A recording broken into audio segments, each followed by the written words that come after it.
नमस्कार दोस्तों, वार्ता चैनल में मैं शालीमार जायसवाल आपका स्वागत करती हूँ।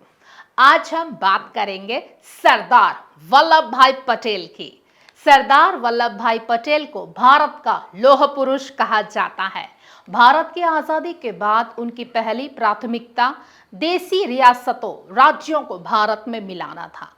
भारत के एकाकीकरण में उनके महान योगदान के लिए उन्हें भारत का लौह पुरुष के नाम से जाना जाता है। तो आइए देखते हैं सरदार पटेल पर हमारी एक खास रिपोर्ट।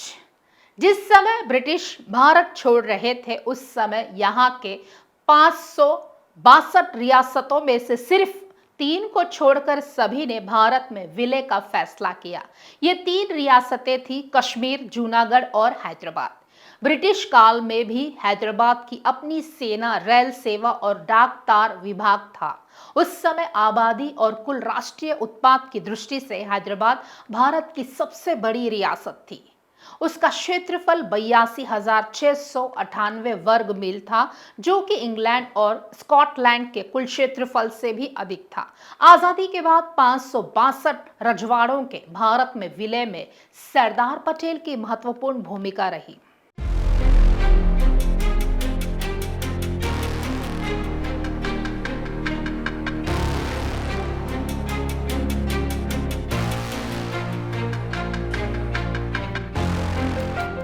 सरदार पटेल के निर्देश पर देश की आजादी के बाद 13 सितंबर 1948 को भारतीय सेना ने ऑपरेशन पोलो की शुरुआत की थी और रजाकारों को उनकी औकात दिखाई। आजादी के बाद संयुक्त और मजबूत भारत का सपना पूरा करना आसान नहीं था। सरदार वल्लभ भाई पटेल पर जिम्मेदारी थी देश को एकजुट करने की और उन्होंने इसे बखूबी निभाया। तत्कालीन सरकार देश की लगभग सभी राजघरानों एवं रियासतों को भारत में विलय कराने में सफल रही, लेकिन उक्त तीनों रियासतों को अपनी हैसियत और ताकत का गुरूर था। ऐसे में लोगों की बाहें मरोड़ने के लिए सरदार वल्लभ भाई पटेल ने जो किया, वह आज भी इतिहास के पन्नों में स्वर्ण अक्षरों में दर्ज है। स्वतंत्रता से पहले का ब्रिटिश भारत स्वतंत्र रजवाड़ों और प्रांतों से मिलकर बना था, जिन्हें भारत या पाकिस्तान में शामिल होने अथवा स्वतंत्र रहने के विकल्प दिए गए थे। जिन लोगों ने निर्णय लेने में काफी समय लगाया, उनमें से एक हैदराबाद के निजाम भी थे।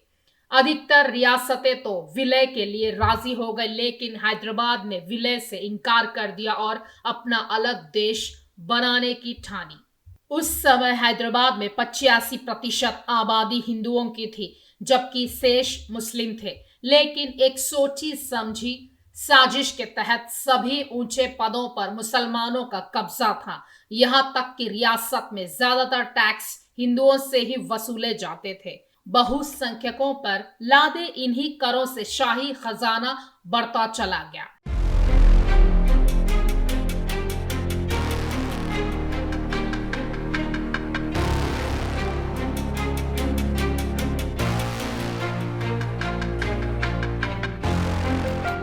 हिंदुओं का आर्थिक तौर पर शोषण तो हो ही रहा था, साथ ही उनको शारीरिक उत्पीड़न का भी शिकार होना पड़ रहा था। निजाम की सरपरस्ती में रजाकार निजाम के सैनिक आपे से बाहर हो रहे थे। खुलेआम कत्लेआम मचा रखा था। जबरन धर्म परिवर्तन कराया जा रहा था। जब उनका अत्याचार बढ़ता चला गया, तो एक दिन ऐसा भी आया जब हिंदुओं ने इसके खिलाफ आवाज उठाई, जिसका परिणाम रहा कि हैदराबाद को भारत में विलय के लिए अनिवार्य माना गया। इस बीच 11 सितंबर 1948 को पाकिस्तान के संस्थापक मोहम्मद अली जिन्ना की मौत हो गई और उसके एक दिन बाद यानी 12 सितंबर को भारतीय सेना ने हैदराबाद में सैन्य अभियान शुरू कर दिया। यही से होती है ऑपरेशन पोलो की शुरुआत।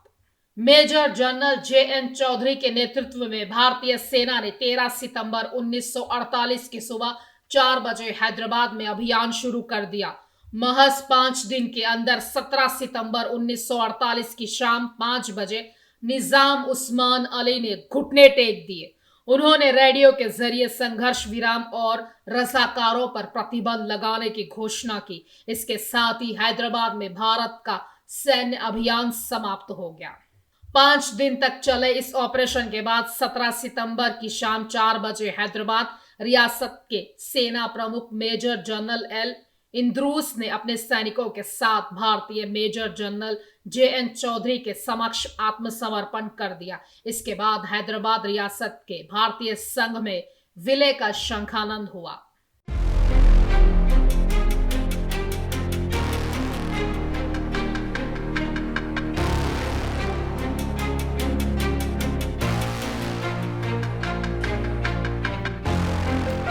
खास खबरों के लिए हमारे साथ जुड़े रहिए।